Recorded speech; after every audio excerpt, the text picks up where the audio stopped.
divided by the RMS, the input voltage, times the RMS, the input current. And so you look at the current waveform here, you see it has a lot of high-frequency components to it. And those high-frequency components don't do anything to add to the input power to the power supply. Input power to the power supply is basically going to be the fundamental voltage times the fundamental current. All that other high-frequency stuff doesn't matter. And so that's why the power factor is bad. And the way you fix the power factor is you make the current look like the voltage waveform. So it doesn't have any high-frequency content. And if it doesn't shift any with respect to the input voltage, you're going to have a pretty good power factor. All right, so we're going to talk a little bit about PFCs. Anybody doing a digital PFC? Well, we got one there at the same time.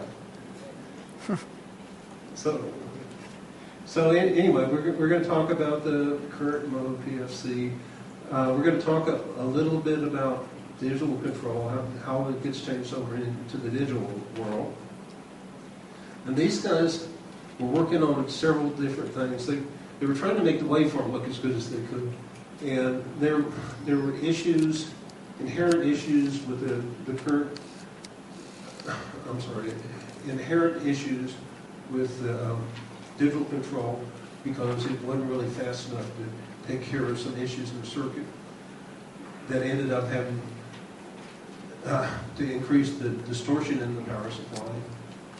They're going to show you that they came up with a zero voltage switching method for PFC and valley switching. These are at lighter load conditions. They'll show you improvements they got with oversampling the current waveforms and how they improved the PFC performance. And now this is one of those things that's kind of neat that you can do with digital control. One of the issues, we'll get to this next slide. One of the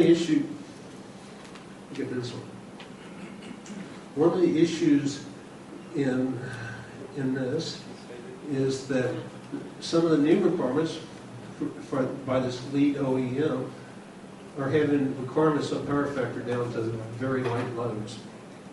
And so they want a good power factor of 94% at 10% load. And high line, and then I guess there was a true harmonic distortion requirement also at 20% load. That was the real challenge. And so what happens, there are those caps that are connected across the input lines, to filter some of the high-frequency current coming from the power supply to make sure it doesn't end up on the EMI. So you put a cap across the input lines to the power supply. And that cap has some line frequency current in it. And what these guys came up with was, well, let's control the current in the power supply and try to cancel some of the reactive current in the filter cap. And that way they were able to go after these light load power factors and comprehend the THD also, and actually made some improvements too. So they canceled out some reactive current by controlling the waveform of the input current to the power supply. That's one of those neat things that you couldn't do with analog control very easily. So that's kind of good. So here's the block diagram of an average current mode power factor corrector. And again, it's just like that interlead PFC that we saw earlier today. It's a boost power stage, input inductor on the power supply, and an output filter capacitor. What they do is they sample the input voltage, and they use the input voltage as a reference to the power supply. They measure the output current. They measure the input current to the power supply and close a control loop so that the input current matches the input voltage in the power supply, and that's how they get good power factor. Through an area amplifier, through through a PWM generator and then drive the gate of the power station. And then this is a relatively fast loop. You want to be able to comprehend, fairly rapid changes in the input current, so you make it follow that input voltage. And then there's a second loop in the power factor corrector that takes a look at the output of the power supply. And this is a slow loop that regulates the output of the power supply. So there's a fast loop for the current, and then there's something like a 10 hertz loop for the output voltage. And so this converter is suitable, in the continuous mode of operation. It's good for a high power application. And it's 500 to 1,000 watts maybe. One of the things that happens in many CCM converters is the currents will discontinuous at light lows. And so that means here on the voltage waveform, those are low currents there. And so the converter probably goes discontinuous for some portion of that cycle, and then it goes continuous for the remainder of it. And so what that gives you is it gives you a high current distortion at light lows, because the gain characteristics change from constant current mode of operation, from continuous current mode of operation to discontinuous.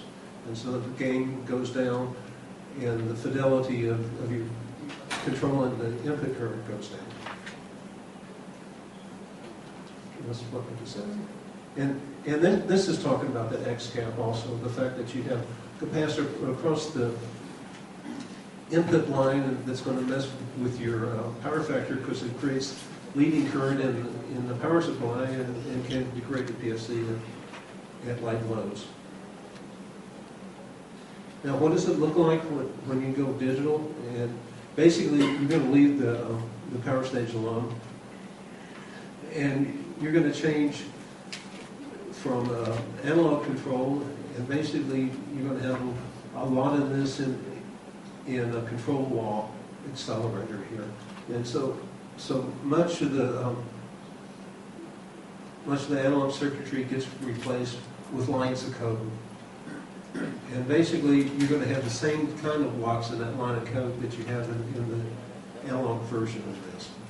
You're still going to have to sense the input current of the power supply. You're going to have to do some processing on it. You're going to have to sense the input voltage of the power supply, and that's going to form your reference so that you can control the current properly. And then there's going to be a control loop around the output voltage of the power supply. And again, it's going to be a low frequency control loop.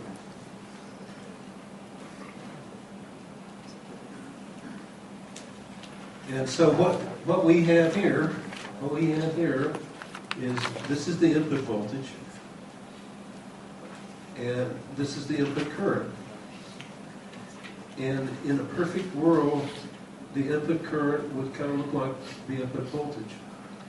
And what we're going to find is at light load conditions, when the power supply goes discontinuous, we don't always come back to the same operating condition cycle after switching cycle after switching cycle.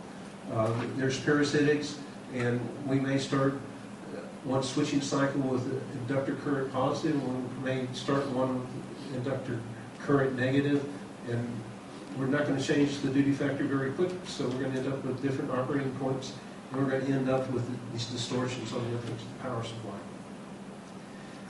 And we're going to use digital control to fix that. And so basically what... okay. So I guess this is a little bit further explanation of this. And it's kind of interesting. All this stuff kind of ties together, because we were talking about doing zero voltage switching or quasi-resonant switching in the flyback. Well, you have the same kind of situation going on when you've gone discontinuous in a boost converter. You turn on the switch in the boost converter, you build up current in the inductor.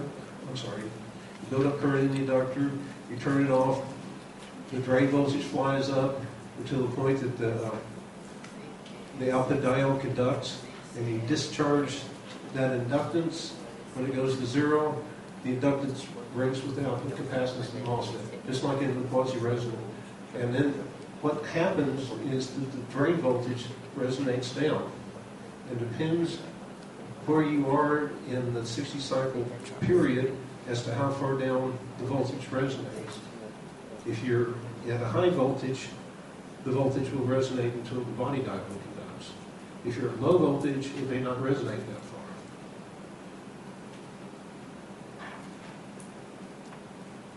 I probably said that backwards. Okay, so what we're showing here,